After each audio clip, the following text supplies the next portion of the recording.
Layman's ఎవెంజలికల్ fellowship విశ్వాసమే విజయం అనుదిన ధ్యానం అక్టోబర్ 21.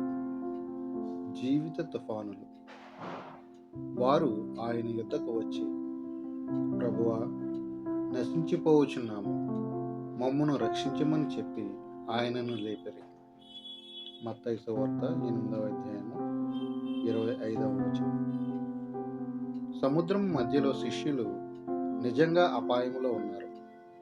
వారెన్నడూ ఇలాంటి తుఫానును చూచి ఉండలేదు.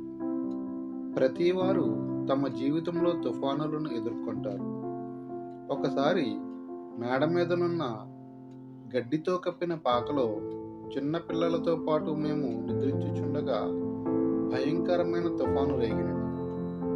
దగ్గరలో ఉన్న చెట్లు వేర్లతో సహా ఊడబెరికినట్లు పడిపోయాయి, కానీ మా పాకకు కనీసం కదలలేదు. జీవితంలో పెద్ద తుఫానులు వచ్చినప్పుడు మాత్రమే ప్రజలు దేవుని దగ్గరికి వెళ్తారు. అలా ఉండకూడదు. అయితే మనము ఎల్లప్పుడూ ఆయన యొద్దకు వెళ్ళాలని దేవుడు కోరుచున్నాడు. అప్పటికే శిష్యులు అనేక అద్భుతాలు చూచారు, కానీ ఈ తుఫాను వారిని భయంతో కేకలు వేయినట్లు చేసినది. తుఫాను వచ్చినప్పుడే విశ్వాసము ప్రయోగించబడుతుంది. అప్పుడు నీవు విలువగా యెహోవా ఉత్తరమిచ్చును. యెషయా 58:9. యేసుతో పాటు ఉండుట చాలా మంచిది. ఆయన మెలకువగా ఉన్నప్పుడు చేసిన అద్భుతాలు రోగులను స్వస్థపరచుట, కుంటి గుడ్డి వారిని బాగు చేయుట మున్నగునవి చూచినప్పుడు శిష్యులు విశ్వాసము అభివృద్ధి చెందినది. అయితే ఆయన నిద్రించుచుండగా పెద్ద గాలి వీచినది కనుక అసలైన విశ్వాస పరీక్ష వచ్చింది. నీవు దేవునితో సరైన సంబంధాన్ని కలిగి ఉండకపోతే ఆయనను లేపడానికి నీవు భయపడతావు. తుఫాను మొదలైన వెంటనే శిష్యులు ఆయనను నిద్రలేపలేదు. అది విశ్వాసము. వారు యేసునే చూస్తున్నారు. ఒకరినొకరు వాదించుకుంటూ ఆయన వైపు వ్రేలు చూపిస్తున్నారు.